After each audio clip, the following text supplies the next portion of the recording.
Hello students, welcome to physics classes. Myself Ravinder Sharma. Our today's topic is electric field on the axial line of electric dipole.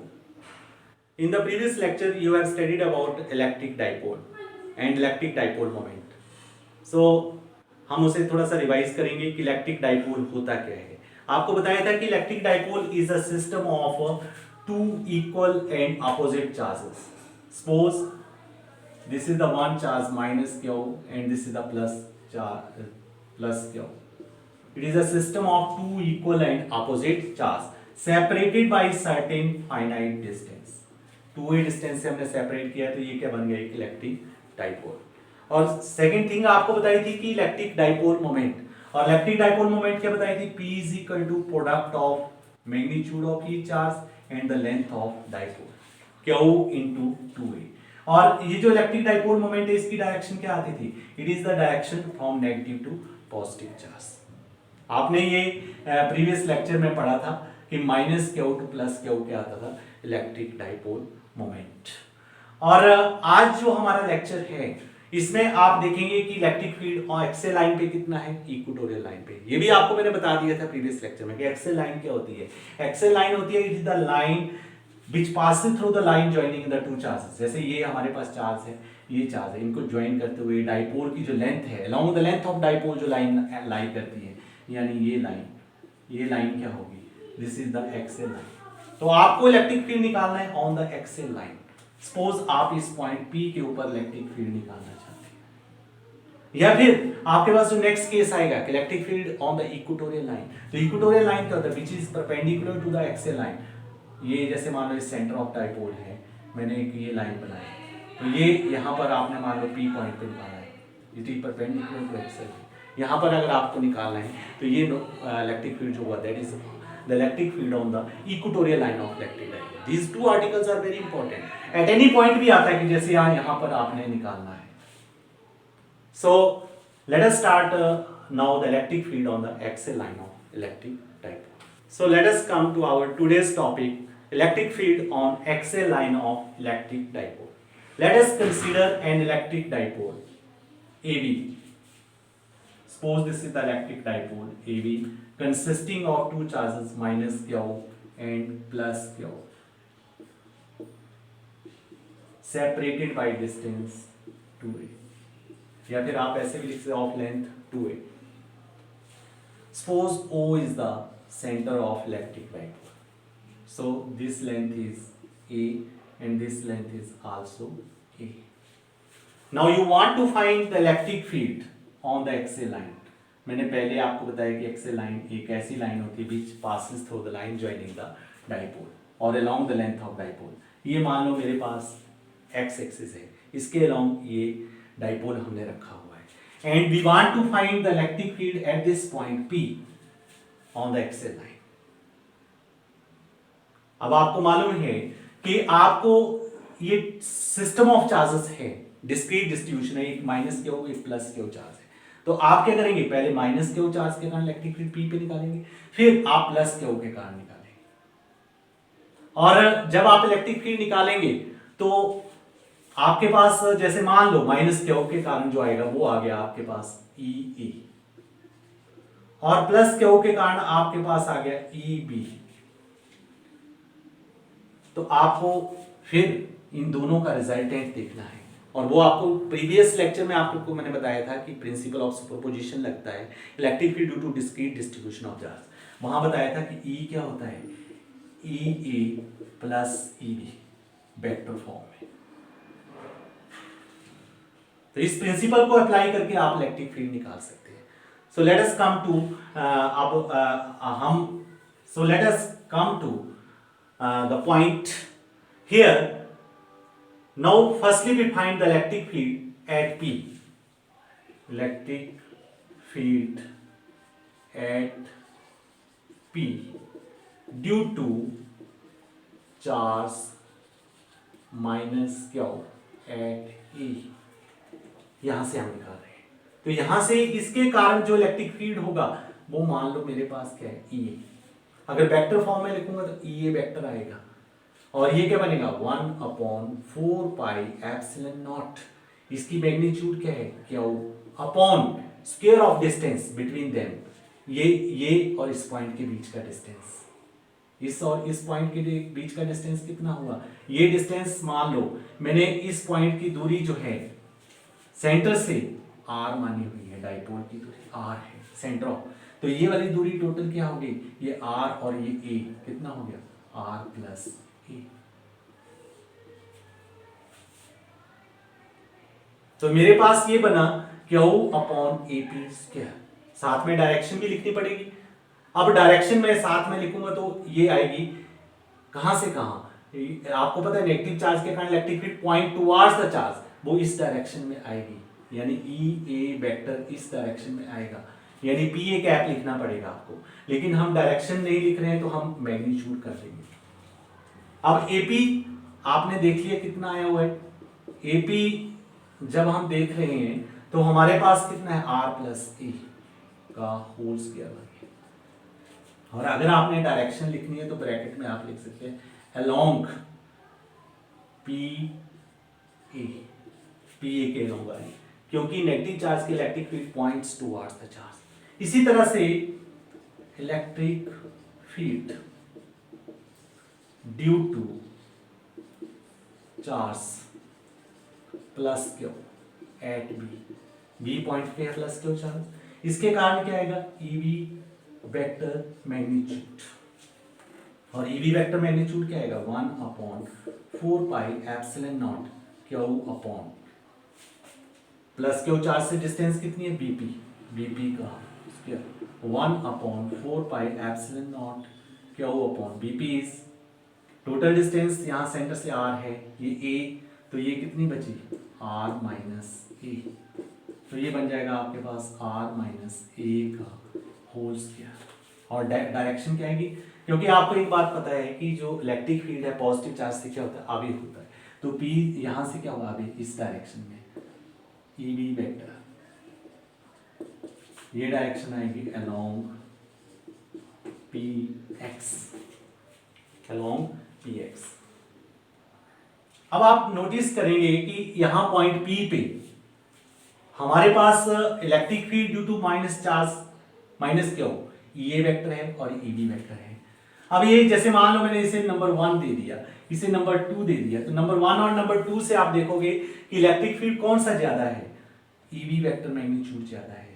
क्यों, क्योंकि ये r minus ए का whole square हो रहा है और यहाँ पे r प्लस ए का होल स्क्वायर है, इसे डिवाइड करें, बड़ी लार्ज टर्म से डिवाइड करेंगे तो स्मॉलर क्वांटिटी आएगी, इसका मतलब ये वेक्टर मैग्नीट्यूड स्मॉलर आ रहा है। और दूसरा वैसे भी क्लियर हो रहा है, जो चार्ज नजदीक है वहां उसके कारण इलेक्ट्रिक फील्ड क्या होगा ज्यादा होगा, इसका मतलब प्लस के चार्ज नियर है, इस इलेक्ट्रिक फील्ड के कारण ज्यादा प्रोड्यूस करें। अब लेकिन जो इलेक्ट्रिक फील्ड ये दोनों दे रहे हैं पॉइंट पी पे, they act along the same line but in opposite direction, और इलेक्ट्रिक फील्ड कैसी है वेक्टर क्वांटिटी है। आपको मालूम है कि प्रिंसिपल ऑफ सुपरपोजिशन से आपके पास दोनों यहां पर नेट इलेक्ट्रिक फील्ड्स, अगर आप बात करें कि नेट इलेक्ट्रिक फील्ड जो प्रिंसिपल ऑफ सुपरपोजिशन से क्या आएगा, प्रिंसिपल ऑफ सुपरपोजिशन से आएगा E vector is equal to E A vector plus E B vector.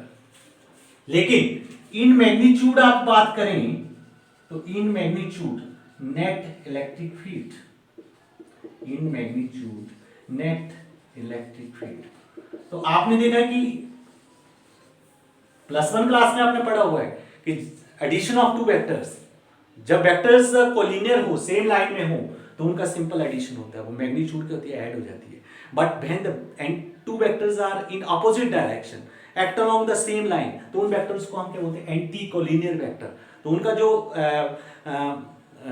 जो एडिशन होता है वो कैसे होता है, जो लार्ज वेक्टर है उसमें से स्मॉलर वेक्टर क्या होता है ऐड होता है, बट इन अपोजिट डायरेक्शन होने के कारण उसकी वैल्यू नेगेटिव होती है, तो वो दोनों क्या होते हैं माइनस हो जाते हैं। इसलिए net electric field in magnitude, net electric field at point P किसके कारण due to dipole, at point P due to at point P due to dipole, dipole के कारण पॉइंट P पे कितना नेट इलेक्ट्रिक फील्ड होगा, मान लो E है, E क्या होगा यानी E वेक्टर मैग्नीट्यूड है जो हम ये बात कर रहे हैं। और ये क्या आएगा, मैंने अभी आपको बताया कि +1 क्लास में भी आपने देखा एडिशन ऑफ टू एंटीकोलिनियर वेक्टर, तो ये बड़ा ईवी वेक्टर है, छोटा क्या है ईए वेक्टर है, तो क्या बन जाएगा EB vector magnitude minus EA vector magnitude. हम वैल्यू रखेंगे।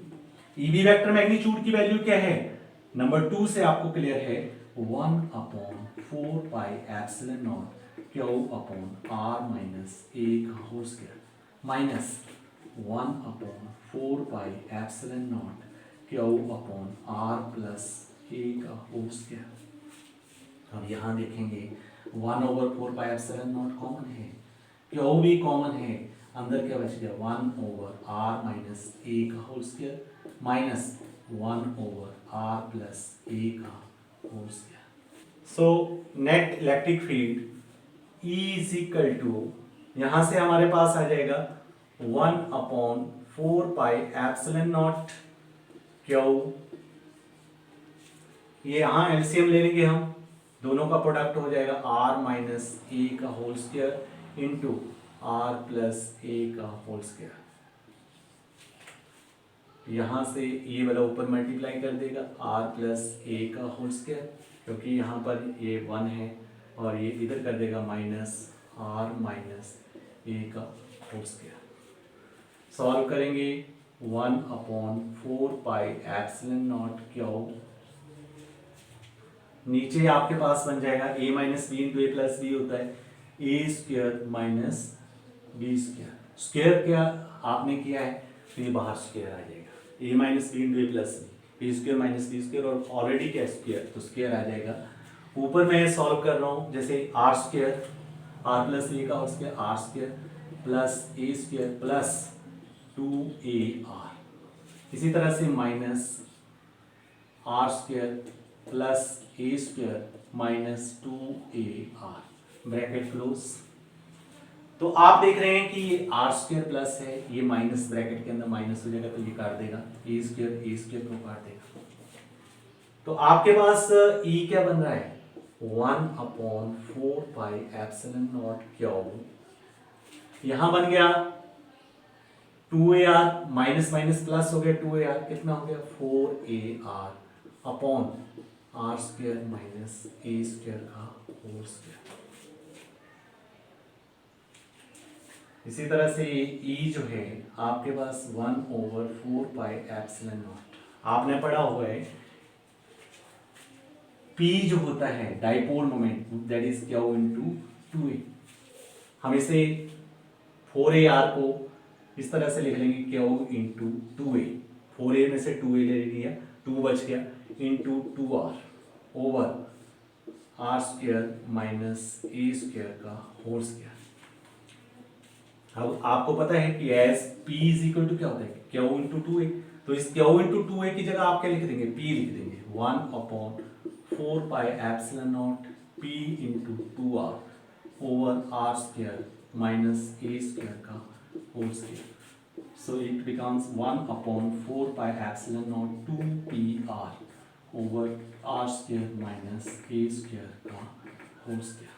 So this is the electric field due to dipole minus q charge and plus q combination है dipole, उसके कारण कहाँ पे पॉइंट P पे, और वैल्यू क्या आ रही है 1/4 pi epsilon naught 2pr over r square minus a square का whole square। और इसकी डायरेक्शन की अगर हम बात करें तो डायरेक्शन कहाँ होगी, डायरेक्शन होती है जो जिस इलेक्ट्रिक फील्ड की वैल्यू ज्यादा है, तो इलेक्ट्रिक फील्ड किसकी ज्यादा है ईवी वेक्टर मैग्नीट्यूड, और इस डायरेक्शन में आएगा E vector. It means the direction of the resultant electric field is along px।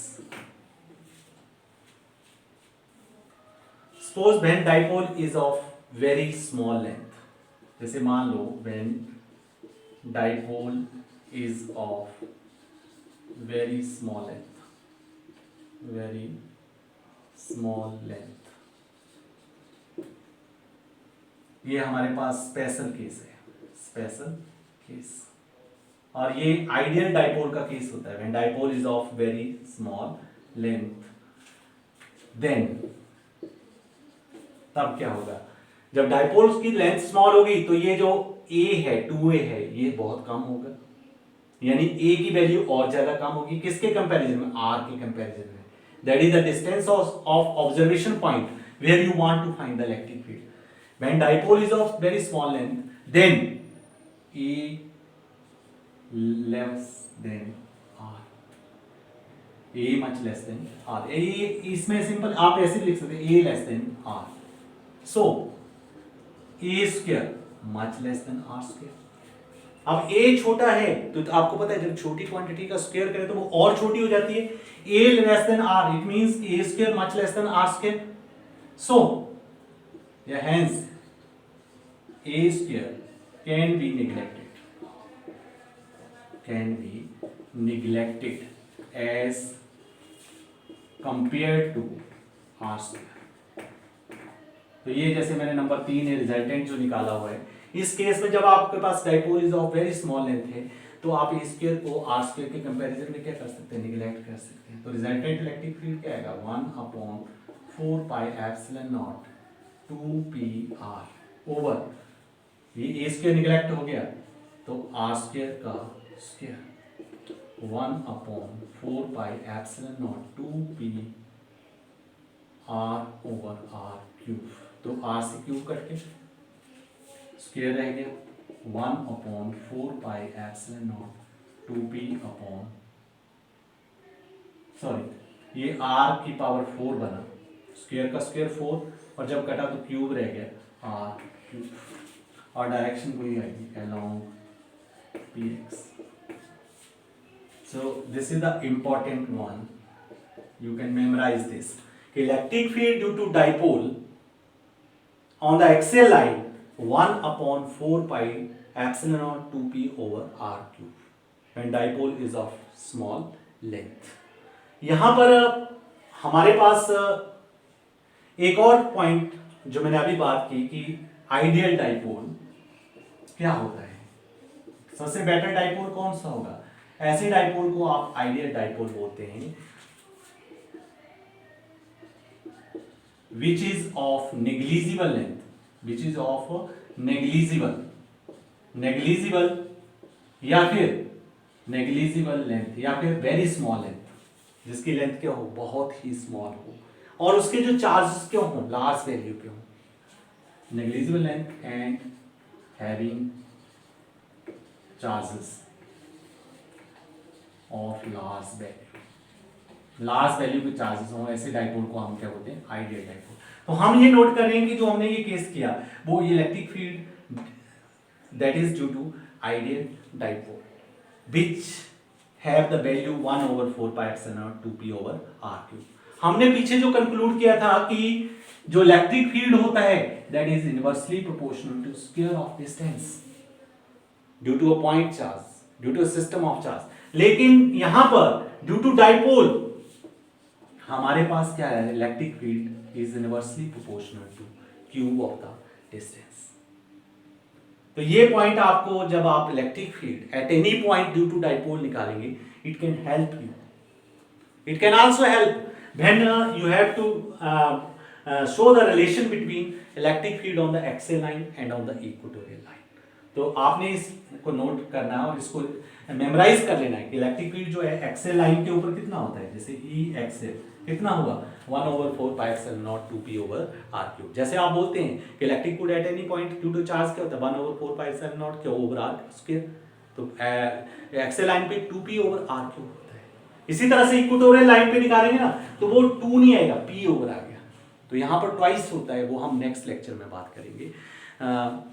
That's all about the today's lecture.